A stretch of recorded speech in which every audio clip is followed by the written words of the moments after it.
1 हफ्ते 2 हफ्ते पहले से मैं 3 से 4 मॉक्स प्री के देती थी एंड प्रॉपर एनालिसिस भी करती थी उसका।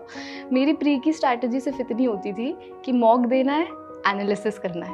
नाइस। एंड एक्चुअली इससे क्या हुआ कि मेरी परसेंटाइल बहुत इंक्रीज हुई। एक तो जब आपकी 99 परसेंटाइल आ जाती है ना, तो आपके जो रॉन्ग क्वेश्चंस होते हैं वो कम हो जाते हैं। तो उसका एनालिसिस करना ईजी होता है। मैम मेंस में ना जो सब्जेक्ट्स होते हैं इंग्लिश, क्वांट्स और रीजनिंग और जीए, इसमें से क्या होता है एक सब्जेक्ट सबसे टफेस्ट आता है और वो सेक्शन कुछ भी हो सकता है और हर साल चेंज होता है। Okay.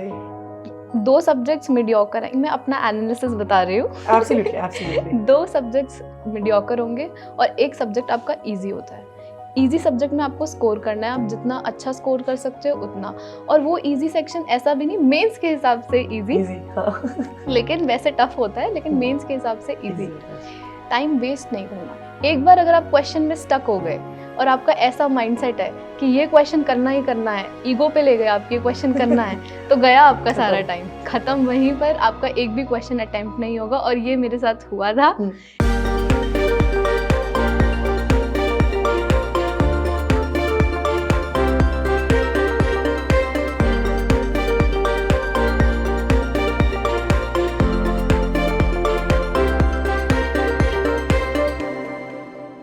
Hi aspirants, a very warm welcome to Chamomile Tea with Toppers, an initiative by Unacademy.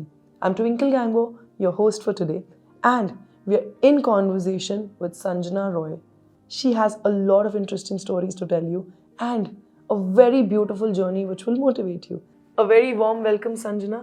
Thank you so much कि आपने हमारे लिए टाइम निकाला। बहुत ज़रूरी था आपका यहाँ होना ताकि हम जान सकें आपकी जर्नी कैसी है।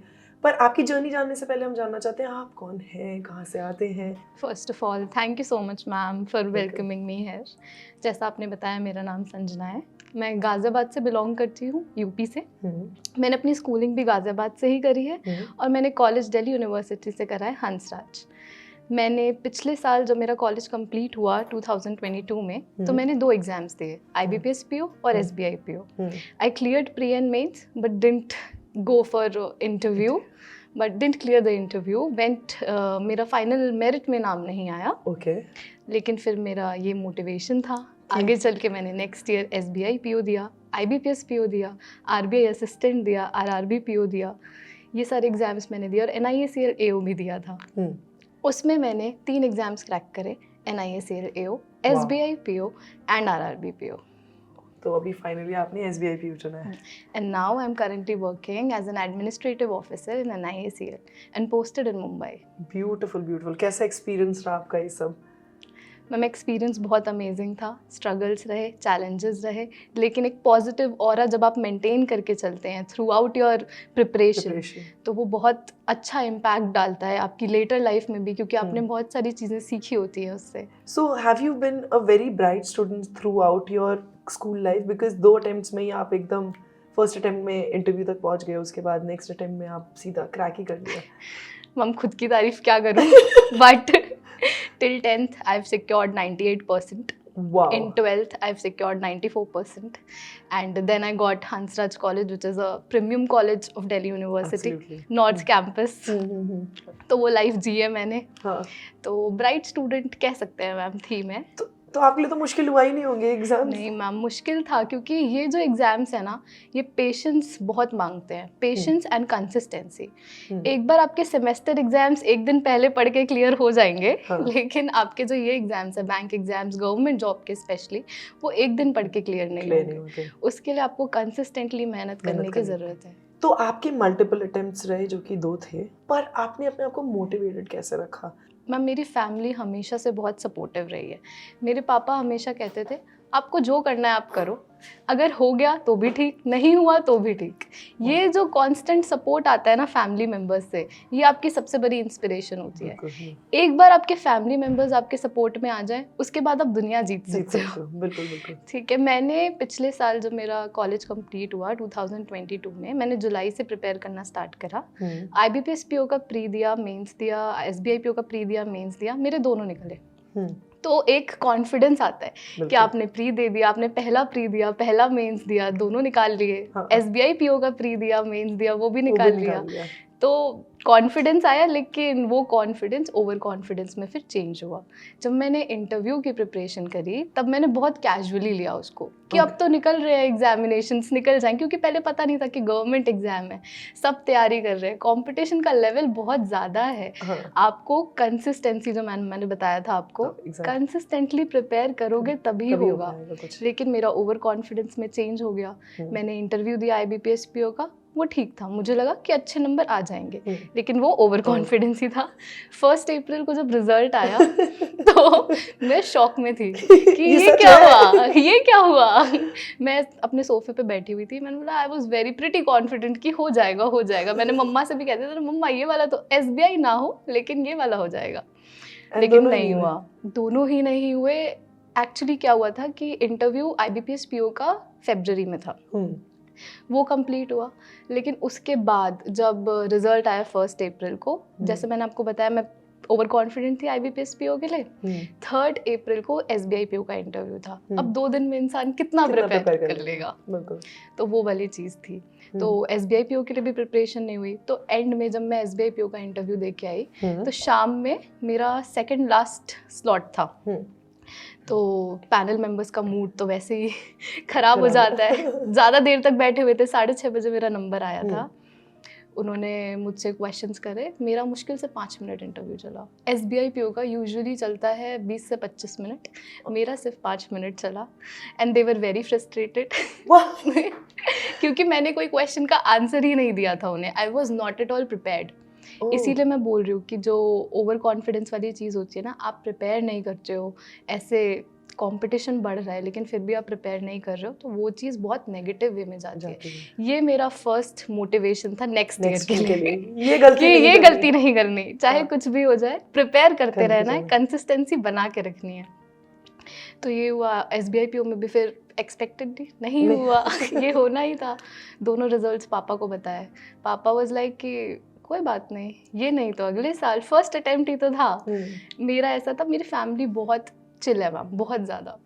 वो ऐसे है कि फर्स्ट अटेम्प्ट में इतना कर लिया, सेकंड अटेम्प्ट में हो जाएगा। They believed in me from starting, एकदम स्टार्टिंग से कि ये लड़की कर लेगी, ये वाला था। और उन्होंने पूरा वो बिलीव को आप खड़े भी उतरे उस बिलीव पे, आपने कर ही लिया फाइनली। जब पेरेंट्स आप पे बिलीव करते हैं, आप पे इतना दिखाते हैं कि नहीं आप कर सकते हो, मोटिवेशन आपको देते हैं, तो एक तो पेरेंट्स आपकी मोटिवेशन है ही, ऊपर से उनका बिलीफ आपकी मोटिवेशन और बन जाता है। वो एक स्ट्रॉन्ग अलाइनमेंट होती है आपके बिलीव और उनके बिलीव की। एग्जैक्टली। सो मेरा सवाल आपसे ये है, व्हाई बैंकिंग सेक्टर? ये कैसे चूज किया? पहली बार कब महसूस हुआ कि हाँ this is something which interests me? Ma'am ये ना बहुत रैंडम था, बहुत ज़्यादा। मैं कॉलेज में थी, 3rd ईयर में थी, फाइनल सेमेस्टर के एग्ज़ाम्स चल रहे थे। आई वाज लाइक कि यार अब सारा कॉलेज तो कोविड में निकल गया। मेरे 4 सेमेस्टर मैम कोविड में निकले थे, तो कोई प्रैक्टिकल नॉलेज, इंटर्नशिप्स वगैरह कुछ नहीं था। तो मैंने सोचा कि BSc जूलॉजी के बाद तो कुछ नहीं मिलने वाला है, गवर्नमेंट एग्जाम्स रह गए। तो मुझे हमेशा से फाइनेंशियली इंडिपेंडेंट बनना था और जल्दी बनना था। बैंक एग्जाम्स एक ऐसा सेक्टर है जिसमें आपको 6 मंथ्स के अंदर आपके सारा प्रोसेस कंप्लीट हो जाता है, डॉक्यूमेंट वेरिफिकेशन जॉइनिंग में बहुत ईजीली हो जाता है और जल्दी हो जाता है, और आपकी जॉइनिंग भी जल्दी आ जाती है। तो वो फाइनेंशियल इंडिपेंडेंट वाली जो चीज़ थी वो जल्दी मिल जाती। प्लस एक और चीज़ थी मैम, जब मैं गवर्नमेंट एग्ज़ाम्स की लिस्ट बना रही थी तब मैंने बहुत सारे एग्ज़ाम देखे, PCS, UPSC, SSC, bank exams. उसमें से एक सब्जेक्ट था SST सोशल साइंस, मुझे नहीं पसंद था। सबको सेग्रीगेट कर दिया, सिर्फ एक बैंक एग्जाम था जिसमें सेक्शन नहीं था, मैंने उसको चूज़ करा। Wow, nice, interesting. मेरा भी सबसे डिसलाइक्ड सब्जेक्ट वही था। हाँ, जो आपका इंटरेस्ट है ना मैम, आप जितना उसमें एक्सेल कर पाएंगे आप उतना ज़्यादा बेटर करेंगे और उतना ज़्यादा आप उस फील्ड में बेटर कर पाएंगे। मेरा फाइनेंस में इंटरेस्ट था, मैंने उसको चूज़ करा। सो अब हम आगे बढ़ते हैं। आपने 2 अटेम्प्ट्स दिए और दोनों में क्लियर किया प्रीलिम्स, तो आप ऑलरेडी काफ़ी जानते हैं कि कैसे करना है उसे क्लियर। पर हम बिल्कुल डिटेल्ड इन्फॉर्मेशन जानना चाहेंगे कि प्रीलिम्स के जितने सब्जेक्ट्स हैं, जितने सेगमेंट्स हैं, उनको आपने कैसे परस्यू किया, उनको कैसे पढ़ा और उसको कैसे, कौन सी बुक्स रेफ़र करी आपने और आपका कंटेंट क्या था। तो सब्जेक्ट वाइज मैं चाहती हूँ आप हमको डिफ़ाइन करें कि कैसा था, कैसे प्रिपेयर करें। मैम जो प्री एग्जामिनेशंस होता है बैंकिंग सेक्टर का, मेजरली 6 एग्जामिनेशंस होते हैं बैंक में जो हर साल आते हैं। IBPS PO clerk, SBI PO clerk and RRB PO clerk. इसमें जो प्री का पैटर्न होता है IBPS PO के लिए, PO क्लर्क के लिए और SBI PO क्लर्क के लिए वो सेम होता है। 60 मिनट्स आपको मिलते हैं, 20 minutes for each section in English, quants and reasoning. English में यू हैव 30 क्वेश्चंस, क्वांट्स में you have 35 and reasoning you have 35 questions and you have to complete the whole paper in 60 minutes. तो ये था। फिर pre में क्या हुआ था कि स्पीड की बहुत बात आती थी कि स्पीड चाहिए, और स्पीड आएगी सिर्फ एक ही चीज़ से, कंसिस्टेंसी और प्रैक्टिस। जितना आप प्रैक्टिस करोगे उतनी आपकी स्पीड आएगी। और प्री में ऐसा नहीं है मैम कि बहुत कॉन्सेप्चुअल क्वेश्चंस पूछते हैं, बहुत हार्ड क्वेश्चंस पूछते हैं, ऐसा नहीं है। बेसिक क्वेश्चंस पूछते हैं जो प्रैक्टिस से आ सकते हैं।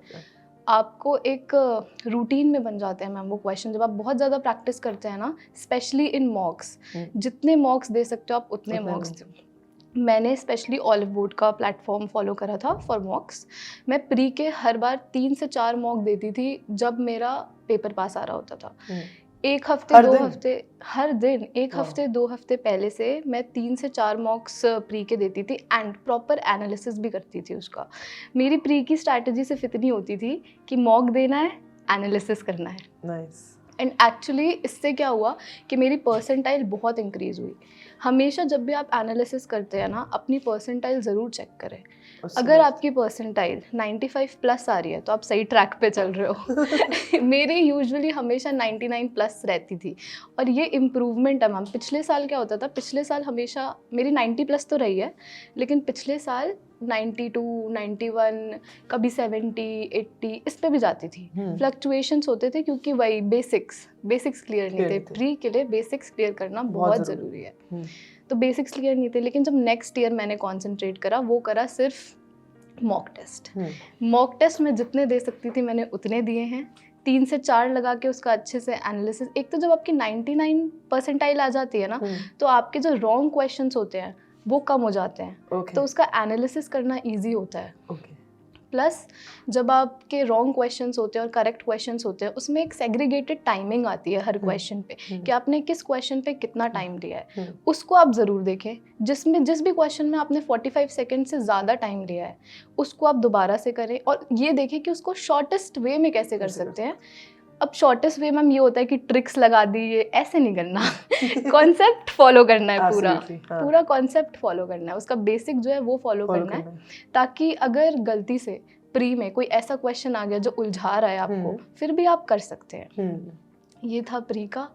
फिर इंग्लिश के लिए मैंने प्री में ना सेग्रीगेशंस होते हैं। 5 नंबर का हमेशा एरर डिटेक्शन आएगा, और हर साल पैटर्न चेंज होता रहता है।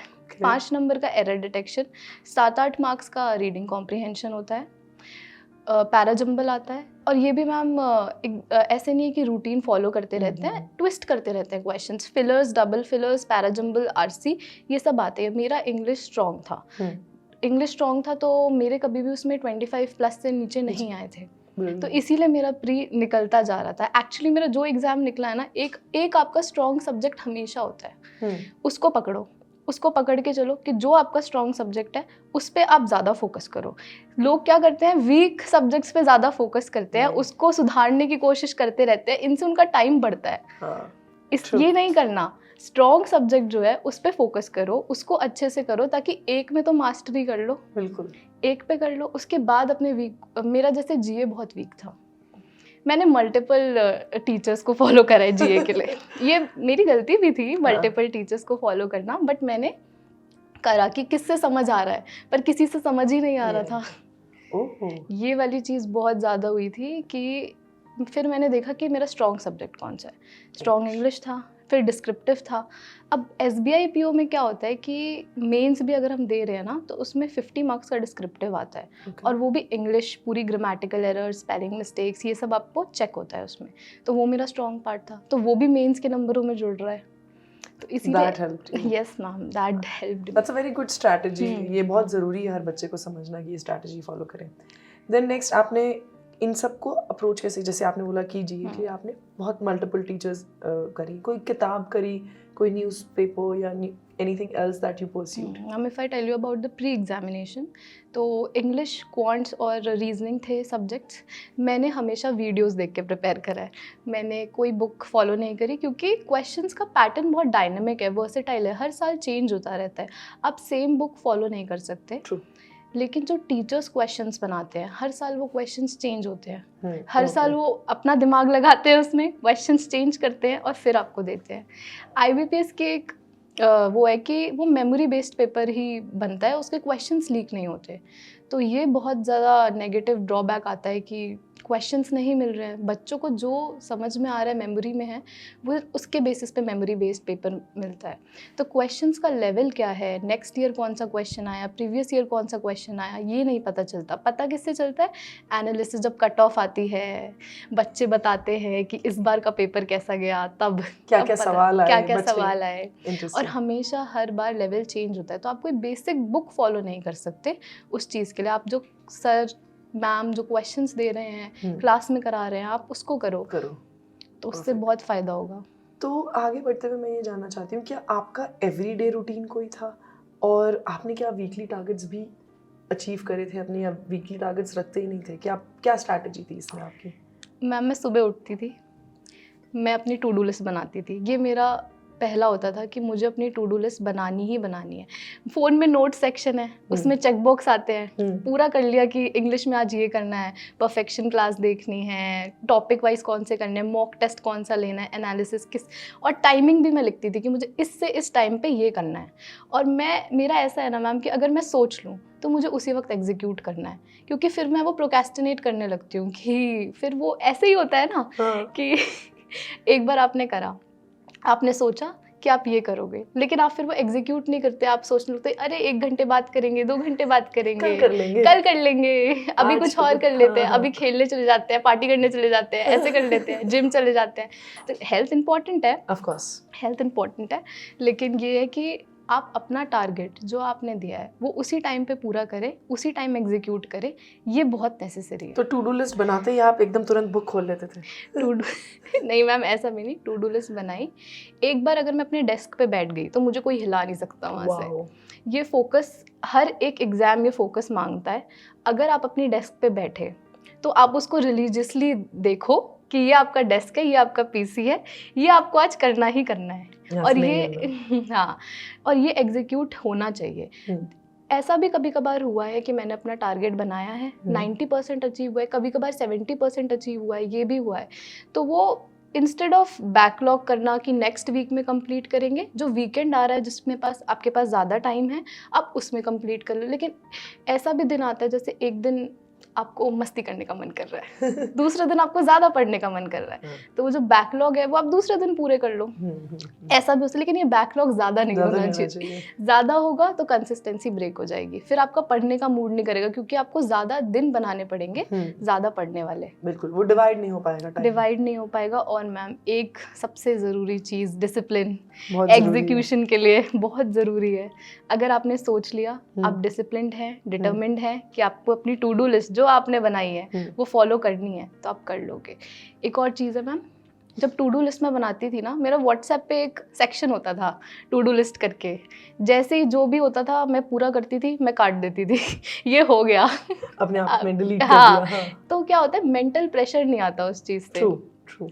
वो बनाना भी खुद ही पड़ता है और उसको फॉलो भी खुद ही करना पड़ता है और हटाना भी खुद ही पड़ता है, राइट? हाँ, एक बार जब वो डिलीट होता है ना, जो सेल्फ सेटिस्फैक्शन मिलता है कि आज मैंने ये कंप्लीट कर दिया है। एब्सोल्युटली, वो एक रिवॉर्डिंग फीलिंग होती है। हाँ, एग्जैक्टली मैम। तो जब रिवॉर्ड करना होता था तो आप पार्टी के लिए जाते थे? Ma'am, party, friends, hanging out, ये मैंने कभी नहीं छोड़ा।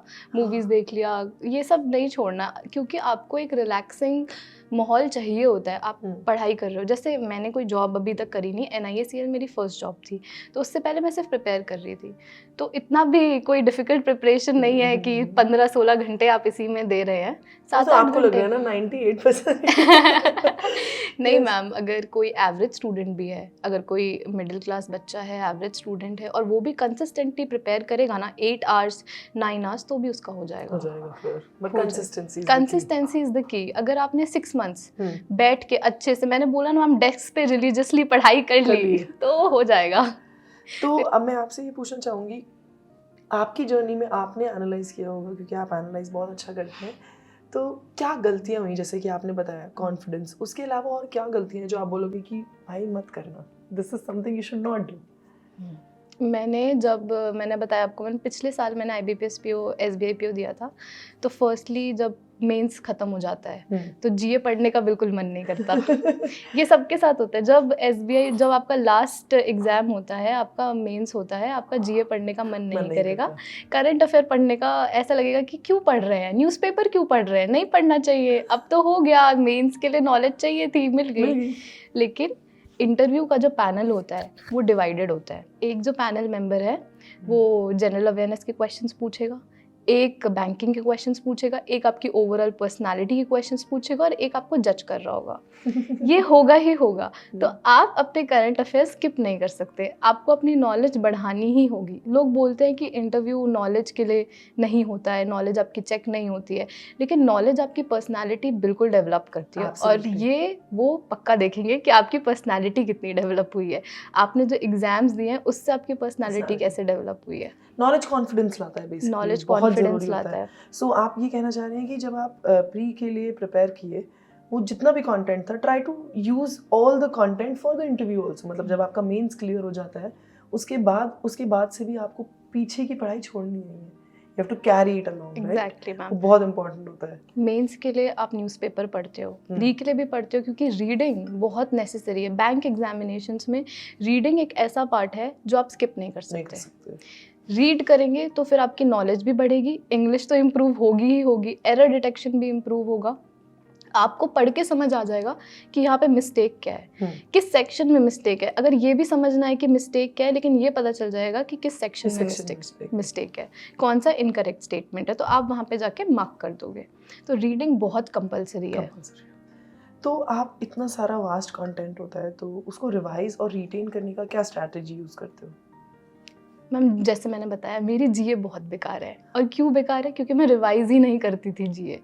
ये दिक्कत आती थी मेरे साथ। आपने चैलेंजेस पूछे थे ना, एक चैलेंज ये भी है कि GA रिवीजन ना बहुत हेक्टिक होता है। इसके लिए बहुत फोकस चाहिए होता है। GA रिवाइज करना ना, एक तो पहले आप डेली पढ़ते हो। डेली पढ़ना इज़ वेरी नेसेसरी कि आप डेली GA कंप्लीट करो, क्योंकि अगर आप डेली नहीं करोगे ना तो आपका बैकलॉग हो जाएगा। और एक बार बैकलॉग हो गया तो उसको क्लियर करना बहुत मुश्किल है। इसीलिए मैंने बोला था एग्जीक्यूट उसी वक्त करो जब बनाया है। डेली अगर आप नहीं पढ़ोगे ना तो फिर नहीं हो पाएगा। लेकिन रिवाइज करना होता था ना, तो मैं ऐसे करती थी GA। जैसे मैंने एक वीडियो देखी GA की, मैं यूजुअली वीडियोस देखती थी। मैंने वीडियो देखी, फिर मैं क्या करती थी, 1x पे पहले देखी, लाइव देखी, फिर उसको 2x पे रात पे रिवाइज कर लेती थी, तो आधे घंटे में पूरी हो जाती थी। तो इससे क्या होता था, आपने एक वीडियो 2 बार देखी तो वो रिविजन अच्छा हो जाता था। सर जो कंटेंट बता रहे हैं वो आपके मेमोरी में ज़्यादा अच्छे से जा रहा है। और विजुअल है, और विजुअल मेमोरी में हम इतनी तेज़ होती है हमारी। विजुअली आपने कोई कॉन्टेक्ट देख, आपकी पिक्चर छप जाती है, आपको वो क्वेश्चन नहीं याद आएगा, आपको पिक्चर याद आएगी उधर कि सर क्या बोल रहे थे, आपको वो भी याद आएगा। विद द पिक्चर वो याद आएगा आपको वहाँ पे। तो मेरे साथ ऐसा ही होता था कि एक दिन मैंने पढ़ा, सुबह जैसे मैंने GA पढ़ी, मैं शाम को फिर उसकी वीडियो देखती थी दोबारा 2x पे रिवीजन के लिए। और फिर जब मुझे वीकली रिवाइज करना होता था तो एक वीकली मैराथन टाइप की भी आती थी, तो मैं वो देखती थी। एक तो मैराथन देखना मैम, ऐसे रामबाण कहते हैं ना किसी चीज़ का, रिवीजन के लिए मैराथन इज़ वेरी नेसेसरी, बहुत ज़्यादा। एक बार आपने पूरा GA कंप्लीट कर लिया वीक का, उसके बाद आप वीकली मैराथन देखें। वीकली मैराथन देख ली, हाफ मंथ की जो मैराथन आती है 1 से लेके 15 तक की भी आती है, वो मैराथन देखिए। क्योंकि जब आप ये देखेंगे ना तो आपको कुछ क्वेश्चंस ऐसे दिखेंगे जो रिपीट हो रहे हैं। हर बार इंपॉर्टेंट क्वेश्चंस होते हैं, रिपीट होते हैं, तो वो आपके माइंड में ऐसे छप जाते हैं कि ये मल्टीपल टाइम्स देखने की वजह से कि ये करना ही करना है। और डेली तो आपने फॉलो कर ही रखी है, डेली तो समझ आता ही है। फिर ये फर्स्ट से लेके 15 तक करा, फिर इसको मंथली भी रिवाइज करना है। जीए का ये है कि जितना आप रिवाइज करेंगे ना उतना आपके दिमाग बेटर में होता जाएगा। तो अब हम आगे बढ़ेंगे मेंस की प्रिपरेशन के लिए, जो दोनों बार आप पहुँचे हैं, दोनों अटेम्प्ट्स में, तो आपके पास 2 रिच एक्सपीरियंसेस हैं। सबसे ज़रूरी ये जानना है कि there are 4 subjects in this, right? And time limit भी थोड़ा एक्सटेंडेड है, 3 घंटे का पेपर है, तो क्वेश्चंस भी ज़्यादा हैं, तो प्रिपरेशन भी और ज़्यादा होगी बिकॉज अनदर स्टेप। इस प्रिपरेशन में आपका क्या सब्जेक्ट वाइज आपने क्या क्या चूज़ किया, क्या अप्रोच थी आपकी, वो जानना चाहेंगे। And we'll start with English, जो कि आपका स्ट्रॉन्ग सब्जेक्ट है ऑफ कोर्स, बट सिंस आपका स्ट्रॉन्ग सब्जेक्ट है, इट विल बी बेटर अगर आप एक इंसान जिसके लिए नहीं है वो स्ट्रॉन्ग सब्जेक्ट उस तरीके से समझा पाएँ। ठीक है मैम। इंग्लिश मैंने कभी भी ऐसे नहीं करा कि प्री का अलग करूँ, मेंस का अलग करूँ। इंग्लिश एक लैंग्वेज है, तो उसको समझने के लिए आपको उसको बोलना पड़ेगा, उसको पढ़ना पड़ेगा, तभी आप समझ पाएंगे उस चीज़ को। अगर कोई इंसान है जिसकी इंग्लिश स्ट्रॉन्ग नहीं है, तो सबसे पहले उसे इंग्लिश पढ़नी पड़ेगी। वो न्यूज़पेपर से पढ़े, नॉवल से पढ़े, या जो भी उसको स्टोरी बुक समझ आ रही है, जो भी उसको ईजी लग रहा है पढ़ने के लिए, उससे पढ़े, लेकिन वो समझे कि इंग्लिश क्या है। ये होगा। फिर उसके बाद क्वेश्चंस प्रैक्टिस करना बहुत ज़रूरी है। मैंने जो करा था, जैसे मैंने आपको बताया, प्री और मेंस की तैयारी अलग अलग नहीं थी मेरी। मेंस के लिए परफेक्शन बैच आता था अनअकैडमी पे ही, मैं उसको फॉलो करती थी। मैंने रिलीजियसली उसको फॉलो करा। इतने अच्छे क्वेश्चंस होते थे उस पर, मेंस लेवल के इतने अच्छे क्वेश्चंस होते थे। एकदम आपका वो जो ब्रेन बूस्टर वाला सेशन हो जाता था मॉर्निंग में, ब्रेन वर्कआउट। हाँ, ब्रेन वर्कआउट मैम, बिल्कुल ऐसा वाला सेशन हो जाता था कि बस अब जो है आप रेडी हो आगे की पढ़ाई के लिए, ये वाले होते थे। तो परफेक्शन बैच में ऐसे क्वेश्चंस होते थे मेंस लेवल के कि वो SBI PO के भी ऊपर लेवल के क्वेश्चंस होते थे। एक चीज़ है मैम, अगर आपने डिफ़िकल्ट लेवल एक बार सॉल्व कर लिया ना, और फिर आप इजी पे स्विच कर रहे हो, तो वो इजी हो जाता है। डिफ़िकल्ट लेवल जब आप प्रैक्टिस करते हो तो उससे कॉन्सेप्ट आपके क्लियर होते हैं। अगर आप इजी ही करते रहोगे, बेसिक ही करते रहोगे, तो आपके एक टाइम पे प्री निकल जाएंगे, लेकिन मेंस नहीं निकलेंगे। और मेंस निकलना ही अल्टीमेट है, क्योंकि मेंस ही मेरिट में जाता है। ट्रू। और आपने, जैसा कि आपने कहा कि आप रीडिंग करते थे, तो रैंडम रीडिंग रही है आपकी, या फिर NCERT रीडिंग रही है, या न्यूज़पेपर रही है that helped you for English? मेरी मोस्ट प्रोबेबली न्यूज़पेपर रीडिंग रही है। स्पेशली मैं एडिटोरियल सेक्शन पढ़ती थी। अच्छा, पहले क्या होता था कि मेरे को एडिटोरियल समझ नहीं आते थे द हिंदू के, टफ लैंग्वेज होती थी, और जो वोकैबलरी होती थी वो भी टफ होती थी। तो किसी भी बच्चे के लिए तुरंत जैसे वो पढ़ रहा है, तो उसके लिए इतना इजी नहीं होता है समझना एडिटोरियल सेक्शन। तो मैं पहले क्या कहती थी, एडिटोरियल एनालिसिस की वीडियोस आती थी, मैं वो देखती थी। पहले मैंने उससे अपनी इंग्लिश स्ट्रॉन्ग करी, रीडिंग करी, एक एक लाइन उसको करा कि कैसे समझते हैं, उन्होंने समझाया तो मैं समझी। फिर जब मैं वो 1 महीना मैंने उस वीडियो को फॉलो करा, उसके बाद मैं खुद से करने लगी। अब ये नहीं कि आपने वीडियो देख रही तो आप वीडियो के थ्रू ही फॉलो कर रहे हो, आप करो जब तक आपको समझ नहीं आ रहा, उसके बाद आप खुद से करो। जब तक आप खुद से नहीं करोगे तब तक आपको समझ नहीं आएगा। यही है, अगर कोई एवरेज स्टूडेंट भी करना चाहे, तो अगर कोई सिखा रहा है तो वो समझेगा। बिल्कुल। मेरी जो एडिटोरियल एनालिसिस की वीडियोस होती थी, उसमें वोकैबलरीज भी आती थी। तो जो SSC के क्वेश्चंस होते थे या बैंक के भी क्वेश्चंस फिलर वाले होते थे, तो उसमें वोकैबलरी का बहुत रोल होता था। अगर आपकी वोकैब अच्छी है तो आप उसका कॉन्टेक्स्ट जान लोगे, या फिर अगर आपकी पार्ट ऑफ स्पीच भी अच्छी है तो भी आप क्रैक कर लोगे कि क्या बोल रहे हैं। और पार्ट ऑफ स्पीच और वोकैबलरी रीडिंग से सही होती है। और एक बार क्या होता है मैम कि प्री में ना लॉन्ग RC आता है, लॉन्ग RC को स्किम करना होता है। स्किम करने के लिए आपकी रीडिंग पावर बहुत ज़्यादा चाहिए होती है। एकदम जल्दी आप अगर स्किम कर रहे हो तो आपको कॉम्प्रिहेंड भी उसी हिसाब से करना पड़ता है कि जैसे आपने एक पैराग्राफ पढ़ा, आपने स्किम करा, तो आपको समझ आया कि नहीं आया, एट लास्ट आपने उसकी समरी क्या बनाई, मैसेज क्या मिला आपको, उससे कंक्लूड क्या किया, वो जानना बहुत ज़रूरी है। तभी आप समझ पाओगे कि इंग्लिश में है क्या। ये था इंग्लिश सब्जेक्ट का सारा डिटेल्स। अब हम जानना चाहते हैं रीजनिंग एबिलिटीज़ आपने कैसे प्रिपेयर किया, उसके लिए कैसे अप्रोच किया। अगेन दोनों टाइम आपने पेपर में भी क्या डिफरेंसेस देखे कि सेकंड अटेम्प्ट में कुछ अलग था, क्योंकि इतना डायनामिक है, इतना कुछ भी स्टैटिक नहीं है ना क्वेश्चन पेपर्स। तो वो एक्सपीरियंस भी प्लीज़ शेयर करिए, ताकि जो पहली बार कर रहे हैं उनको भी समझ आए कि नहीं, सारी प्रिपरेशन वैसे ही नहीं करनी जैसे पहली बार करी थी, you have to bring changes to crack it. तो वो कैसा था और वो क्या था चीज़ें जो आपने देखी रीजनिंग एबिलिटीज सब्जेक्ट के लिए? मैम मेंस में ना जो सब्जेक्ट्स होते हैं इंग्लिश, क्वांट्स और रीजनिंग और जीए, इसमें से क्या होता है एक सब्जेक्ट सबसे टफेस्ट आता है और वो सेक्शन कुछ भी हो सकता है और हर साल चेंज होता है। ओके, 2 सब्जेक्ट्स मीडियोकर हैं, मैं अपना एनालिसिस बता रही हूँ। Absolutely absolutely. 2 सब्जेक्ट्स मीडियोकर होंगे और एक सब्जेक्ट आपका इजी होता है। इजी सब्जेक्ट में आपको स्कोर करना है, आप जितना अच्छा स्कोर कर सकते हो उतना, और वो इजी सेक्शन ऐसा भी नहीं मेंस के हिसाब से इजी, हाँ। लेकिन वैसे टफ होता है, लेकिन मेंस के हिसाब से इजी होता है। अगर उसमें आपने अच्छे से क्वेश्चंस पिक कर लिए इजी सेक्शन में और उसमें आपने अपने नंबर खींच लिए तो फिर आपका मेंस क्लियर हो सकता है। जो मीडियोकर सेक्शंस होते हैं उसमें आपको देखना है कि आपका कौन सा सेक्शन अच्छा है।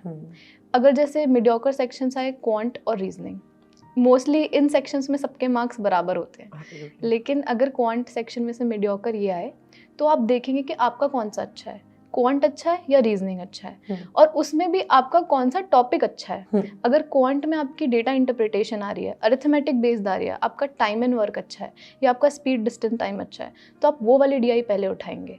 उसका कंसेप्ट आपका क्लियर है तो वो डीआई आप बना के ख़त्म करके सारे क्वेश्चंस। अब मैम क्वेश्चंस में भी क्या होता है, डीआई के 5 क्वेश्चंस आते हैं, उसमें से 3 क्वेश्चंस ऐसे होते हैं जो कि बहुत लेंदी होते हैं, डिफ़िकल्ट होते हैं, टाइम टेकिंग होते हैं, और 2 क्वेश्चंस ऐसे होते हैं जो बहुत इजीली सॉल्व हो सकते हैं, और मार्किंग सबकी सेम होती है। तो आप 2 क्वेश्चंस वो उठाओ पहले जो इजीली सॉल्व हो जाते हैं। जो लेंदी क्वेश्चन है, अगर एक बार पढ़ के आपको उसका कॉन्सेप्ट समझ आ गया और आपको लग रहा है कि हो जाएगा तो वो कर लो, नहीं तो नेक्स्ट डीआई पे मूव कर जाओ। टाइम वेस्ट नहीं करना।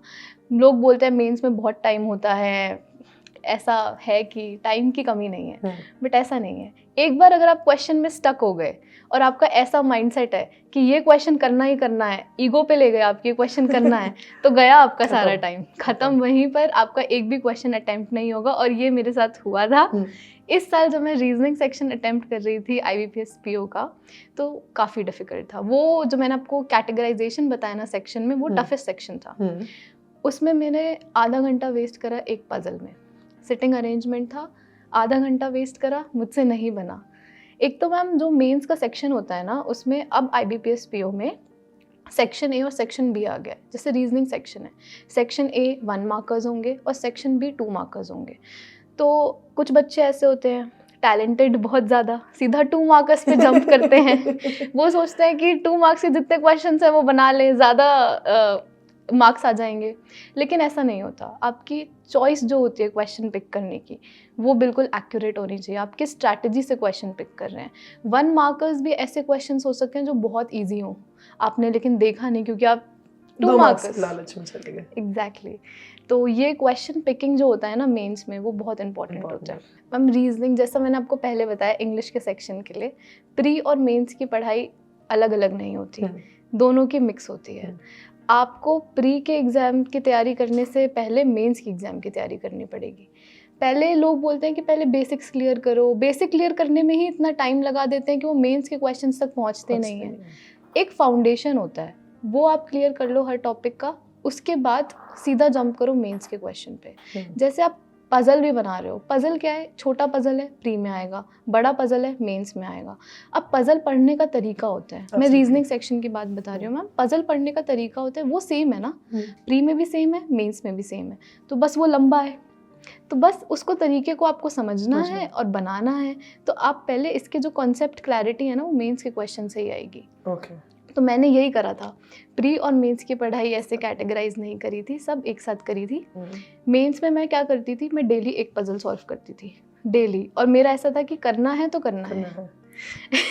एक बार देख लिया कि ये वाला पजल, और मैं हमेशा क्वेश्चंस ढूंढती थी मॉक से, हमेशा जो भी डिफ़िकल्ट लेवल के कैटेगराइजेशन होती है मैम हर एक टॉपिक की मॉक में, easy level, medium level, difficult level, मैं हमेशा डिफ़िकल्ट लेवल पे जाती थी कि मुझे वो क्वेश्चंस करने हैं जो डिफ़िकल्ट हैं, तभी मैं इजी लेवल पे जाऊंगी। मेरा हमेशा रीजनिंग में ही होता था। क्वांट में ऐसा था कि मैंने क्वेश्चंस करे हर एक टॉपिक के, फाउंडेशन अपना पूरा क्लियर किया, क्योंकि मेरी क्वांट्स एज सच इतनी अच्छी नहीं थी, मैंने अच्छी बनाई है वर्क करके। हमेशा आप ये देखिए कि आपका जो ग्राफ है वो ऊपर जाना चाहिए, स्टैग्नेंट नहीं होना चाहिए। एक साल आपने प्रिपेयर करा, आपने क्या ड्रॉबैक्स लिए उससे, आपकी लर्निंग क्या है, फेलियर कहाँ आया, कहाँ आप नहीं लैक कर रहे थे, ये सब देखें और फिर नेक्स्ट ईयर उन्हीं चीज़ से आप ओवरकम करें। तो मैंने यही करा था। मुझे क्वांट में बेसिक में ही दिक्कत आ रही थी सबसे पहले, तो मैंने फाउंडेशन पूरा ख़त्म करा। जैसे मैंने आपको बताया अनअकैडमी में कोर्सेज थे तो मैंने उसी से पूरा अपना बेसिक क्लियर करा, फाउंडेशन क्लियर करा। उसके बाद मैंने क्वांट फिर से उठाई। इस बार जब मैंने उठाई तो मैंने अरिथमेटिक से स्टार्ट करा। पहले मैम ऐसा होता था कि अरिथमेटिक से लोग बहुत डरते थे क्योंकि प्री में 10 से 15 क्वेश्चन आते थे अरिथमेटिक के, और 10 क्वेश्चंस आते थे डीआई के, और 15 क्वेश्चन सिंप्लीफिकेशन अप्रॉक्सीमेशन। ये क्लर्क लेवल के पेपर में होता था। पीओ लेवल में 10 क्वेश्चंस आते थे वन लाइनर, 15 क्वेश्चंस डीआई के और 10 क्वेश्चंस अरिथमेटिक के। तो लोग सोचते थे कि डीआई तक पहले वन लाइनर्स कर लेते हैं, फिर डीआई करेंगे और फिर अरिथमेटिक करेंगे। लेकिन जब तक वो डीआई तक पहुंचते थे तब तक टाइम चला जाता था, 20 मिनट चले जाते थे और वो अरिथमेटिक तक कभी पहुंचते ही नहीं थे और सोचते थे कि अरिथमेटिक स्किप कर देता हूँ। लेकिन अरिथमेटिक मेंस के लिए बहुत ज़रूरी है क्योंकि आपके जितने भी डेटा इंटरप्रिटेशंस आते हैं मेंस में वो बेसिकली अरिथमेटिक बेस्ड होते हैं। लॉजिकल आते हैं लेकिन उस लॉजिक को उस वक्त मेंस के पेपर में आप बैठे हो, प्रेशर में बैठे हो, उस वक्त क्रैक करना हर बच्चे के लिए पॉसिबल नहीं होता। लेकिन जो अरिथमेटिक के कॉन्सेप्ट है वो आपके दिमाग में हमेशा रहेंगे। तो ऐसे मैंने क्वांट्स के लिए प्रिपेयर करा था, कॉन्स और रीजनिंग के लिए। अब जीए मैम, जीए तो मल्टीपल टीचर्स से पढ़ा है मैंने बहुत ज़्यादा। मैं ये देख रही थी कि किससे समझ आ रहा है, किसी से समझ ही नहीं आ रहा। ऐसा हो रहा था कि किसी से, एक टाइम ऐसा आ गया था कि मैं जीए पढ़ ही नहीं रही थी। मेरा जो फर्स्ट अटेम्प्ट था उसमें मैं जीए ऐसा था कि मैं जीए पढ़नी, मैंने ये सोचा था कि कट ऑफ निकाल लेंगे, इतना हो जाएगा। लेकिन फिर जो मेरा सेकंड अटेम्प्ट था मुझे ऐसा लगा कि नहीं, अब पढ़ने की ज़रूरत है। जीए भी गेम चेंजर बन सकता है क्योंकि जैसा मैंने आपको बताया क्वांट्स और रीजनिंग सबके बराबर होती है, लेकिन जो जीए है और इंग्लिश है ये दोनों आपके गेम चेंजर सब्जेक्ट्स हैं।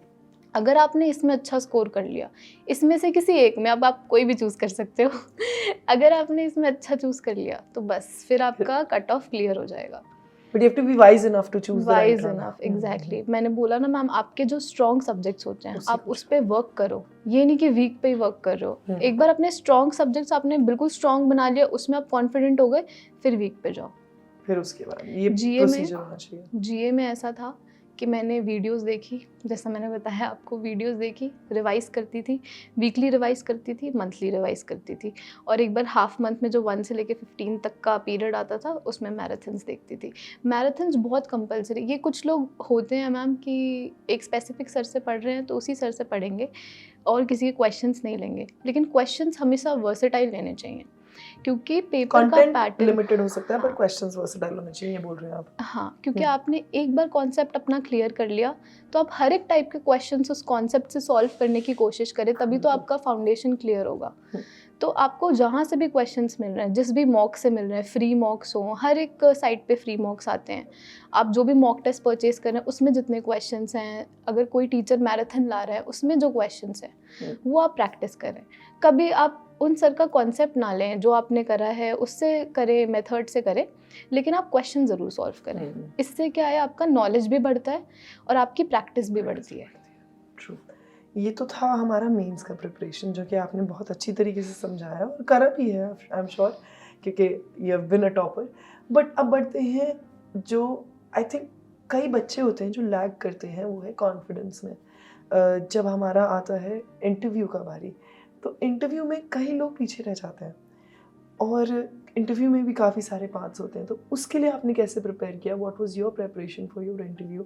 How did the GD go and how were the other steps of it? क्या क्या एक्सपीरियंस था, प्लीज़ पूरा शेयर करिए। मैंने लास्ट ईयर IBPS PO का दिया था, SBI PO का दिया था, दोनों के इंटरव्यूज़ दिए थे।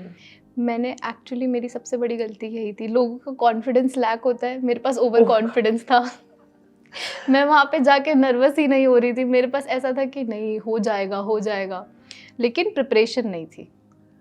उस टाइम ऐसा था कि मेरे पास इंटरव्यू की प्रिपरेशन नहीं थी। जो करंट अफेयर, एक बार मेंस क्लियर हो गया उसके बाद इंसान करंट अफेयर नहीं पढ़ता है। ये जो कैजुअलिटी है ना, ये आ जाती है कि लोग कैजुअल कर तो लिया ही है, याद तो है, हो जाएगा, ऐसा क्या पूछ लेंगे। और एक माइंड में एक बात ये भी है कि वहाँ पे नॉलेज चेक नहीं होती। ये लोगों के माइंड में डाल दिया जाता है कि नॉलेज चेक नहीं होती, बट ऐसा कुछ नहीं है। वहाँ सब चेक होता है, ओवरऑल आप कैसे हो वो चेक होता है।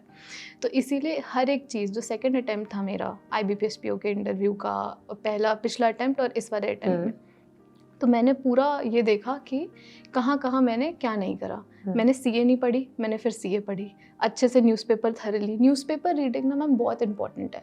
अगर आप इंटरव्यू के 2-3 दिन, 1 हफ्ते पहले का भी न्यूज़पेपर अच्छे से थॉरली पढ़ के जाएंगे ना, क्योंकि बहुत ज़्यादा चांसेस हैं कि वो आपको न्यूज़पेपर से आर्टिकल्स पूछेंगे कि आज क्या हुआ, आज की 3 खबरें बता दो। ऐसा वो बोलेंगे ही बोलेंगे, क्योंकि मैंने बताया बैंकिंग सेक्टर में रीडिंग बहुत इंपॉर्टेंट है। इनफैक्ट जब मेरा IBPS PO का फर्स्ट इंटरव्यू था, उन्होंने मुझसे बहुत सारे क्वेश्चंस पूछे थे रिगार्डिंग रीडिंग। आप रीडिंग करते हो कि नहीं करते, आपकी हॉबी रीडिंग क्यों नहीं है? क्योंकि मेरी नहीं थी उस वक्त, तो वो बनानी पड़ी एग्जैक्टली। मैंने बोल रही हूँ मैम, एडिटोरियल सेक्शंस मैंने पढ़े, स्टार्ट करे, ये सब बनानी ही पड़ी ताकि नेक्स्ट इंटरव्यू अच्छा जाए। जो मेरा फर्स्ट SBI PO का इंटरव्यू था, उसमें मैं नर्वस थी क्योंकि 1 अप्रैल को IBPS PO का रिजल्ट आ गया और उसमें नहीं हुआ।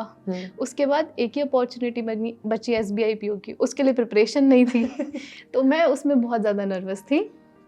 तो मैं गई, रूम में गई, तो 4 पैनल मेंबर्स ऐसे बैठे हुए थे और सब एकदम फ्रस्ट्रेटेड। 6:30 बज चुके थे और बच्चे ख़त्म नहीं हो रहे थे। मैं सेकेंड क्लास थी, सारे फ्रस्ट्रेटेड। अब वो एक्सपेक्ट कर रहे होंगे कि अब कुछ अच्छा बोलेगी, एंटरटेन करेगी, और मैं कुछ नहीं बोल रही थी। मैंने क्या किया कि उन्होंने मुझसे ओवरऑल पर्सनालिटी का क्वेश्चन पूछा कि आप कहाँ से हो। तो मैम वो कंफर्टेबल बहुत कराते हैं आपको। At the start of the interview आपको बहुत कंफर्टेबल कराएंगे ताकि आप एकदम कंफर्टेबली बैठ जाओ, और फिर वो आप पे क्वेश्चंस फेंकेंगे एक के बाद एक। ठीक है, फर्स्ट SBI PO इंटरव्यू था मैम, तो उन्होंने मुझसे एक क्वेश्चन पूछा। एक सर थे जो ओवरऑल इंटरव्यू के लिए ओवरऑल पर्सनालिटी के क्वेश्चंस पूछ रहे थे, एक थे उन्होंने स्किप करा कि सर आप पूछिए GA के क्वेश्चंस। उन्होंने ऐसे ही बोला सर अब आप तो GA के क्वेश्चंस। तो उसमें उन्होंने मुझसे पूछा कि वर्ल्ड बैंक में अभी करंटली कौन इंडियन पर्सनालिटी गई है। तो मुझे नहीं आता था क्योंकि मैंने करंट अफेयर पढ़े नहीं। बहुत बेसिक क्वेश्चन है जो एक्चुअल न्यूज़ चैनल्स पे चलता रहता है, खबर होनी चाहिए, बिल्कुल, लेकिन नहीं थी उस वक्त। तो उन्होंने मुझसे बोला कि, मैंने तुरंत बोला क्योंकि मेरे दिमाग में ऐसा था कि मैंने तो करंट अफेयर पढ़ी नहीं है, तो मेरे पास कोई भी क्वेश्चन आया आई विल से कि sorry sir I am not able to recall it right now. मेरे पे ये था, तो मैंने सीधा बोल दिया sorry sir I am not able to recall it. तो उन्होंने मुझसे बोला कि आपने क्वेश्चन सुना उनके यही था कि आपने क्वेश्चन सुना तो प्लीज़ रिपीट इट। उन्होंने मुझसे सीधा बोल दिया प्लीज़ रिपीट इट। यहाँ पे उनका फ्रस्ट्रेशन लेवल बढ़ चुका था क्योंकि आपने सुना नहीं था क्वेश्चन, सीधा जवाब दिया था। तो फिर उन्होंने मुझसे पूछा कि मैंने ये पूछा था। फिर उन्होंने मुझसे पूछा ग्रैमी अवार्ड्स, मुझे वो भी नहीं आता था। फिर उन्होंने मुझसे पूछा कि प्रेसिडेंट बता दो ADB का, मुझे वो भी नहीं आता था। फिर उन्होंने ऐसे पूछा वर्ल्ड बैंक, नहीं आता था। IMF नहीं आता था। वो सर ऐसे सर पे हाथ रख के बैठ गए कि ठीक है नेक्स्ट पे। फिर जो तीसरे सर थे उन्होंने मुझसे पूछा फिनेंशियल अवेयरनेस के क्वेश्चंस। तो उसमें मैंने ऐसे बोल दिया, उन्होंने मुझसे पूछा आपको पता है नबार्ड क्या होता है? तो मैंने बोला नबार्ड इज़ अ NBFC, जो कि बहुत ज़्यादा रॉन्ग था। तो उस वक्त sir was like are you sure NBFC? ऐसे वो बहुत क्वेश्चंस करेंगे, क्योंकि ये मेरा सिर्फ SBI PO में नहीं, जब भी मैं गलत बोल रही होती हूँ, जब भी वो हमेशा ये बोलते हैं आर यू श्योर। ये मेरा IBPS PO का जो सेकंड अटेम्प्ट था, वो जो इंटरव्यू, उसमें भी ऐसा हुआ था कि मैंने गलत बोला था। और आर यू श्योर ये वाली लाइन उनकी हमेशा होती है पैनलिस्ट की। ठीक है, ये वाला हुआ तो उस वक्त मुझे ऐसा लग गया कि अब तो हो गया, अब नहीं होगा। ठीक है, फिर जो कि नहीं हुआ शायद। हाँ नहीं हुआ मैम, वो इवेंचुअली था ही, एक्सपेक्टेड था कि नहीं होगा। फिर जो एक लेडी थी पैनल मेंबर में, उन्होंने मुझसे पूछा कि आपकी हॉबी रीडिंग नहीं है? ये देखो हम तो अभी भी पेपर्स पढ़ रहे हैं, हम तो अभी भी बैंक में तो कितनी रीडिंग होती है, सर्कुलर्स पढ़ने पड़ते हैं, पेपर्स पढ़ने पड़ते हैं, आपकी तो हॉबी रीडिंग नहीं है, आप कैसे करोगे? And I was so shocked, ये कहाँ से आ गया? अनएक्सपेक्टेड क्वेश्चंस आएंगे मैम इंटरव्यू में, और आपको फिर उस हिसाब से आंसर करना पड़ेगा। और ये कब होगा? जब आपकी पर्सनालिटी डेवलप होगी थ्रू आउट प्रिपरेशन। वो कभी भी कई बार किसी की फर्स्ट अटेम्प्ट में हो जाती है, but some people take a lot of attempts and then build होती है। Everybody has their own journey and own process. यही होता है मैम। और आपका ग्रुप डिस्कशन कैसा रहा था, क्या था और क्या टॉपिक था? ग्रुप डिस्कशन स्पेशली जब आपने क्रैक कर लिया वो वाला। अच्छा, अभी का ग्रुप डिस्कशन मैम 10 जो एस्पिरेंट्स होते हैं जो इंटरव्यू में हैं वो आते हैं, उनका ग्रुप बनता है, उनको एक टॉपिक दिया जाता है। पहले वो बहुत ज़्यादा कंफर्टेबल करते हैं लोगों को कि आप ये आप इंस्ट्रक्शंस देते हैं, पूरे अपना नाम बताते हैं, जो वहाँ पे मैनेजर्स होते हैं वो अपना नाम बताते हैं, इंट्रोडक्शन देते हैं, ब्रीफ करते हैं कि आपको क्या करना है, टॉपिक प्रोवाइड करते हैं। उससे पहले क्या होता है कि जितने भी लोग बैठे हैं 10, उनका इंट्रोडक्शन होता है, वो अपने आप को इंट्रोड्यूस करेंगे। ब्रीफ इंट्रोडक्शन होता है 1-2 मिनट का सारे, ताकि एटलीस्ट पता चले कि कौन कौन है। तो जीडी मेरा बहुत अच्छा हुआ था।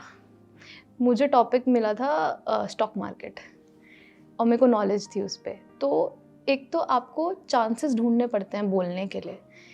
एक पॉज मिला, एक पॉज कि बस ये लड़का जो है इसने यहाँ पे रोका, आप चालू करो। और आपको रोकने के लिए बहुत सारे लोग आएंगे, लेकिन आपकी आवाज़ वैसी होनी चाहिए, आपका पॉइंट इतना कैची होना चाहिए कि जो मैनेजर वहाँ पे जो बैठे हैं उनको दिख जाए, उनको नोटिस में आ जाए कि हाँ इसने पॉइंट रेस करा है, वैलिड पॉइंट है और इस पे डिस्कशन हो सकता है। ये वाला पॉइंट होना चाहिए। And ma'am eye contact, GD के वक्त आई कांटेक्ट बहुत ज़रूरी है। जैसे आप किसी से बात कर रहे हो तो वो आई कांटेक्ट जो मेंटेन होता है ना, वो आपके कॉन्फिडेंस को दिखाता है। Absolutely. कि आप इतने कॉन्फिडेंट इंसान हो कि आपने एक पॉइंट रखा और उसको आप see through. हाँ एग्जैक्टली। फिर ग्रुप डिस्कशन के बाद आता है group exercise. Group discussion ma'am 15 minutes में ओवर हो जाता है और वो 15 मिनट्स कैसे निकल जाते हैं पता भी नहीं चलता। तुरंत कभी कभार तो ऐसा होता है कि फिश मार्केट हो जाता है पूरा कि लोग बोल रहे हैं, इधर से पॉइंट आ रहे हैं, उधर से पॉइंट आते हैं, लेकिन फिर वो ग्रुप मार्क्स नहीं मिलते। मार्क्स उसी को मिलते हैं जो एक्चुअली में वैलिड पॉइंट्स लेके आता है, काम है, लोगों की बात सुन, क्योंकि जीडी में सिर्फ बोलना नहीं होता, सुनना भी होता है। जो सुन भी रहा है एकदम अटेंटिव है, बॉडी लैंग्वेज उसकी अच्छी है, आई कांटेक्ट दिखा रहा है, उसके बेसिस पे नंबर मिलते हैं। और ऑफ कोर्स टॉपिक के बारे में नॉलेज होना तो सबसे पहली चीज़ है जो ज़रूरत है। एग्जैक्टली। लोग बोलते हैं ना इंटरव्यू के लिए नॉलेज नहीं चाहिए, यहाँ पे ये चाहिए, बिल्कुल चाहिए। ग्रुप एक्सरसाइज में मैम क्या होता है, 10 मिनट मिलते हैं आपको ग्रुप एक्सरसाइज के लिए। प्रायोरिटाइजेशन होता है हर एक। जैसे आपको एक सिचुएशन दे दी गई, आपको उसके बेसिस पे 10 पॉइंट दे दिए गए। जैसे एक कंपनी है, उसमें एक बैंक है, कस्टमर सर्विस प्रोवाइड कर रहा है, तो उसके लिए सबसे इम्पॉर्टेंट क्या है, कस्टमर सर्विस है, आइडियाज़ हैं, गोल्स हैं, क्या है इम्पॉर्टेंट, ऐसे 4-5 पॉइंट्स होते हैं। और उसको पहले आप इंडिविजुअल के हिसाब से सेग्रीगेट करोगे, आपकी प्रायोरिटी पे क्या आता है 1 2 3 4, एंड फिर ग्रुप की प्रायोरिटी पे क्या आता है 1 2 3 4। और फिर ग्रुप डिसाइड करेगा और कंक्लूड करेगा कि वो कंक्लूजन क्या है उसका। ग्रुप एक्सरसाइज में ये होता है मैम। और ये तो बहुत डायनामिक होता है। आई थिंक इसके कोई मॉक होते हैं या इसका कुछ पॉसिबिलिटी है अपने दोस्तों के बीच में बैठ कर group discussion? Ma'am actually Telegram पे मैं यूजुअली टेलीग्राम यूज़ करती थी मॉक इंटरव्यूज़ के लिए। तो वॉइस चैट्स होती हैं, बहुत सारे बच्चे आते हैं, वॉइस चैट्स होती हैं। तो मेरा 4-5 का ग्रुप था, हम एक टॉपिक ले लेते थे और we used to chit chat on that topic. जितने भी पॉइंट्स आ रहे हैं करंट टॉपिक लेते थे। जैसे आत्मनिर्भर भारत, अभी G20 है, उसका हो गया बट G20 तब था, तब उसका ले लिया। जो करंट टॉपिक होते थे उस पे डिस्कशन, ताकि हमारे पास पॉइंट्स आए। और एक जब इंसान बोल रहा होता है ना, उस पे जब काउंटर पॉइंट्स करने आते हैं तो पॉइंट्स बढ़ जाते हैं। और एकदम स्पॉन्टेनियस होना पड़ता है इसमें, वो भी सिखाता होगा आपको स्पॉन्टेनियस। एग्जैक्टली मैम, क्योंकि इमीडिएट किसी ने कुछ जवाब दिया, आपको नहीं पता वो क्या बोलने वाले, but you have to counter that also. Lovely. एक तो मैम जब आप फ्रेंड्स के साथ बात कर रहे होते हो तब आप कम कंफर्टेबल होते हो एज कम्पेयर टू जब आप रैंडम इंसान के साथ बात कर रहे हो। True. You are more conscious in front of your own friends. Exactly. आप अगर आपने जीडी अपने फ्रेंड्स के साथ प्रिपेयर कर लिया तो आप रैंडम लोगों के सामने तो कर लोगे, बोल लोगे। वाओ, ये बहुत अच्छा पॉइंट दिया आपने। So I think this is some very good suggestion for all the aspirants कि अपने दोस्तों के साथ जीडी करो यार।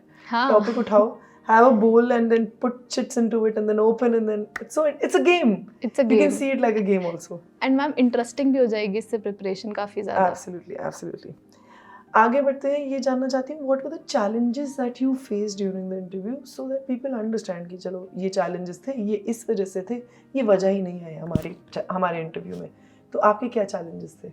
मैम सबसे पहले तो नॉलेज, मेरे को उतनी नॉलेज नहीं थी लेकिन मैं यही बोलूँगी कि जितनी नॉलेज आप गेन कर सकते हो उतनी करो, क्योंकि आपको नहीं पता कि पैनल मेंबर्स क्या क्वेश्चन पूछेंगे। वो कुछ भी पूछ सकते हैं। मुझसे RRB PO के इंटरव्यू में पूछा गया था कि आप जूलॉजी से हैं, तो आप ये बताइए कि मैंने ऐसा सुना है कि सांप के कान नहीं होते, तो वो बीन कैसे सुनता है, आप ये बताइए। तो मुझसे ये क्वेश्चन पूछा गया था RRB PO के इंटरव्यू में, एंड जस्ट बिकॉज मैं जूलॉजी की स्टूडेंट हूँ, तो I was like sorry sir I don't no. तो वो कहते आप तो जूलॉजी की स्टूडेंट है, आपको तो पता होना चाहिए। मतलब no sir I don't know. फिर वो कहते कि अच्छा ठीक है, ये बता दीजिए कि जो बफेलो है वो बछड़ा कितने साल में देता है, कितने महीनों में देता है। Sorry sir I have no idea. मतलब मैम मैं जूलॉजी की हूँ, बट इन सारी चीज़ों की नॉलेज नहीं है। लेकिन यही है कि नॉलेज गेन करनी पड़ती है। कुछ भी पूछ सकते हैं, कुछ भी पूछ सकते हैं। जैसे ये रैंडम क्वेश्चंस पूछ लिया, जूलॉजी से है तो ये रैंडम क्वेश्चंस पूछ लिए, ऐसा हुआ था। तो नॉलेज सबसे पहला बैरियर था मेरे उसमें, कि नॉलेज जितनी जहाँ से गेन कर सकते हो वो करो। ओवर कॉन्फिडेंस दूसरा, ओवर कॉन्फिडेंस नहीं करना। आपके जो एग्जाम्स आ रहे हैं, जितने इंटरव्यू आ रहे हैं, आप सबकी प्रिपरेशन करो। जितने एग्जाम्स निकालोगे आपका ही पोर्टफोलियो बढ़ेगा, और आपके पास बेटर अपॉर्चुनिटीज आएंगी। और एक बार लाइन से अगर एग्जाम्स क्रैक होने लगे ना, तो बस फिर आपका कॉन्फिडेंस बूस्ट हो जाएगा और वो ऊपर ही रहेगा, ऊपर रहेगा। ये तो थी mistakes that you have made during the interview या इंटरव्यू के लिए। अब एग्जाम में लिखते वक्त क्या मिस्टेक्स हैं आपके हिसाब से जो बच्चों को नहीं रिपीट करनी चाहिए? हम एग्ज़ाम के टाइम, अगर मैं प्री की बात करूँ तो प्रैक्टिस चाहिए थी। लेकिन अगर आप किसी क्वेश्चन पे स्टक हो रहे हैं, प्री मेंस दोनों की, अगर आप किसी क्वेश्चन पे स्टक हो रहे हैं, प्री में उस क्वेश्चन को 10 सेकंड से ज़्यादा ना दें, बिल्कुल ना दें। अगर आपको देख के समझ नहीं आया, वो आ जाएगा क्योंकि आपने इतनी प्रैक्टिस करी होगी, आपको देख के समझ आएगा कि ये क्वेश्चन मुझसे नहीं बनेगा, स्किप इट। उस पर टाइम वेस्ट नहीं करना। पहले थोड़ा स्ट्रेस कम कर लें, अपने आंसर्स लिख रहे हैं, फिर उन सारी चीज़ों पे ध्यान दें, राइट? हाँ, एक बार आपने सारे इजी जो आपको देखने से लग रहे हैं तुरंत बन जाएगा, वो क्वेश्चंस कर लिए। उसके बाद भी अगर आपके पास टाइम बचा है तो उन क्वेश्चंस पे जाइए। हमेशा एक मार्क फॉर रिव्यू का ऑप्शन आता है, मॉक में भी आता है, एग्जाम में भी आता है, आप उसको कर दें। अगर आपको कोई क्वेश्चन ऐसा दिख रहा है कि जो आपसे बाद में बनेगा, मैं इसको बाद में टाइम दूंगा, तो आप मार्क फॉर रिव्यू कर दें। ओके, तो बाद में आप उसको टाइम दे सकते हैं। ये तो आपने हमें बताया प्रेप। अब आता है, ये तो जर्नी थी, अब आता है final destination. How was your experience of finding yourself into the list and what was your parents' reaction? The first thing that they said? जब मैं प्रिपेयर कर रही थी ना, मैं 22 इयर्स की थी, ठीक, जब मैंने स्टार्ट करा था, तो उसके बाद जब मेरा क्लियर नहीं हुआ SBI PO IBPS PO interview, final merit में नहीं आया, तो मेरा जो नेक्स्ट बर्थडे था, मेरे को ऐसा था कि मुझे इससे पहले तो नौकरी चाहिए ही चाहिए, चाहे कुछ भी हो जाए। मुझे इससे पहले एक जॉब अपने लिए सिक्योर करनी है, क्योंकि मेरा ऐसा था कि मुझे 22 में ही लेनी है, मुझे 23 तक नहीं जाना है, फाइनेंशियली इंडिपेंडेंट बनना है जल्दी से जल्दी। तो ये था। तो फिर मैंने 1 जनवरी को RRB PO का रिजल्ट आया एंड आई क्वालिफाइड इट। 19 जनवरी को मेरा बर्थडे आता है, 1 जनवरी को RRB PO का रिजल्ट आया, आई क्वालिफाइड इट। मैंने मम्मा को बताया चिल्ला चिल्ला के घर में कि मेरा हो गया है, PO बन गई हूँ मैं। ऐसे मैंने बताया, वो शी वॉज वेरी हैप्पी। पापा को हमेशा फ़ोन पे ही बताया, वो ऑफिस जाते हैं, फ़ोन पे बताया, he was also very happy. तो फिर बर्थडे बहुत अच्छा गया होगा फिर। बर्थडे 19 जनवरी को था, 17 जनवरी को मेरा एक और रिजल्ट आया NIACL AO का। उसमें भी मेरा फाइनल मेरिट में नाम। वाओ, एक साथ दो तो खुशखबरी। इतनी ज्यादा खुश, मैं बोला यार मुझे तो एक ही जॉब चाहिए थी बर्थडे से पहले, मेरे पास 2 जॉब हो गई। That is so nice. ये तो मेरी मम्मा का ऐसा था कि मेरी मम्मा NIACL के इंटरव्यू मेरा जयपुर में हुआ था, तो मेरी मम्मा मेरे साथ गए थे, तो उन्होंने देखा था कि कैसे इंटरव्यू हुआ है, क्योंकि वो हॉल में बैठे थे उस वक्त। उन्होंने देखा कि बच्चों पे प्रेशर क्या होता है, इंटरव्यू कैसे दिया जाता है। तो मम्मा वॉज वेरी एक्साइटेड कि अगर तुम्हारा NIACL हो गया, मैं सिर्फ इतना चाहती हूँ कि तुम्हारा NIACL हो जाए। और उनको जब दिखा कि NIACL हो गया, तो उनके चेहरे पे जो खुशी थी वो अनबिलीवेबल थी मैम। मेरे लिए ऐसा था कि यार कुछ अचीव कर लिया। एग्जैक्टली, सब पा लिया। इतनी खुशी थी ना उनके चेहरे पे, और मुझे भी NIACL ही चाहिए था। बट अल्टीमेटली ये इंश्योरेंस सेक्टर है, बैंकिंग एग्जाम के लिए एम SBI PO ही था हमेशा से। फिर जब मैं ट्रेनिंग कर रही थी मैम NIA में, नेशनल इंश्योरेंस अकेडमी में मेरी NIACL की ट्रेनिंग चल रही थी, तब मैं कैफेटेरिया में बैठी थी, लंच कर रही थी। अचानक से चिल्लाने की आवाज़ आई, SBI PO का रिजल्ट आ गया, रिजल्ट आ गया। सारे दोस्त भागे सीधा SBI PO का रिजल्ट देखने, क्योंकि कैफेटेरिया में नेटवर्क नहीं आते थे। तो सब गए रिजल्ट देखने। तो मैंने जैसे ही अपना नाम देखा मैं उछलने लगी कि फाइनली सेकंड अटेम्प्ट भी सही, बट नाम रोल नंबर था मेरा लिस्ट में। इतने गूज़बम्स थे उस वक्त, और बाकी सारे लोगों का भी जो भी वहाँ पे थे उसमें भी बाकी सारे लोगों का भी हुआ था। तो I was happy for them also. तो 3 दोस्त थे मेरे, तो हम सब गए चाय पीने सीधा रिजल्ट की खुशी में चाय पीने, क्योंकि टाइम बहुत कम था।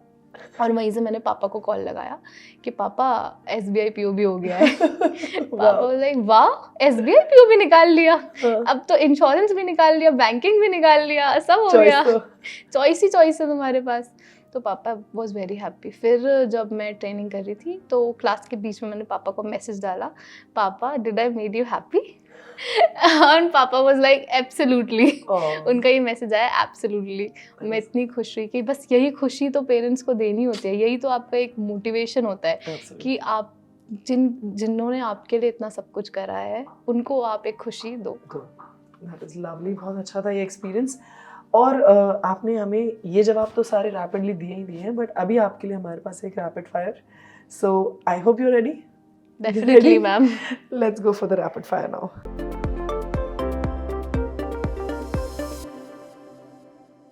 If you had a chance to change your name, what would your name be and why would you choose that? Ma'am इतना फैंसी नेम है, बदलना ही क्यों है? इतने सारे गाने हैं आपके नाम, इतने सारे गाने हैं मेरे नाम पे, इतना अच्छा नाम है, नहीं बदलेंगे। Lovely. If you could know the absolute and total truth to one question, what question that would be?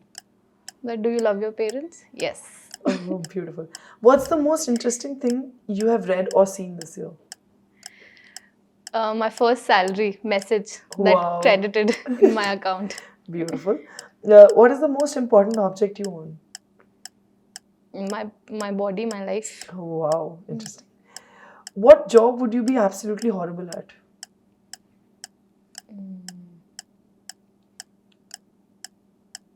Cooking. Cooking. Lovely. What movie has everyone else seen but you haven't? Mom, I don't see movies as such. Alright. What is your dream job and what makes it so amazing? Ma'am, SBI PO, definitely. What makes it so amazing? Finance. My interest in finance. Money. Money, honey. Okay. If you had to work but didn't need the money, what would you do? Social welfare. Is there any app that you hate but use it anyway? Instagram. What's something you've tried and you will never ever try it again? I ate RRB once. I'll never eat it again. You'll never eat it again? I hated it. I love RRB. If you could change one thing about your upbringing, what would it be? Nothing. Nothing. Nothing. When things break, do you prefer to fix them or replace them? I'll fix them. I'll definitely fix them. What are you most looking forward to in the next 10 years? In SBI, as a CM, as a chief manager or a deputy manager. What is something that you've learned this year? Discipline and determination. Overconfident कभी नहीं बनना चाहिए, कभी भी नहीं. ये है. Nice. If you could learn any language fluently, what would that be and why? French. French. Love language. Beautiful. What is the one food that you can never give up? Maggie. Who can give up on Maggie? Yeah, because we have a lot of memory attached to it. बस 2 minute में नहीं बनती. बिल्कुल नहीं बनती. 2 minute में बिल्कुल नहीं बनती. It was a brilliant rapid fire. Thank you so much. We loved it, and for that we have a little gift for you. I hope you receive it with love. This is for Thank you. you so much, ma'am. Thank you. Thank you. Now I would request you to tag a topper just like you. Any topper you have in your mind.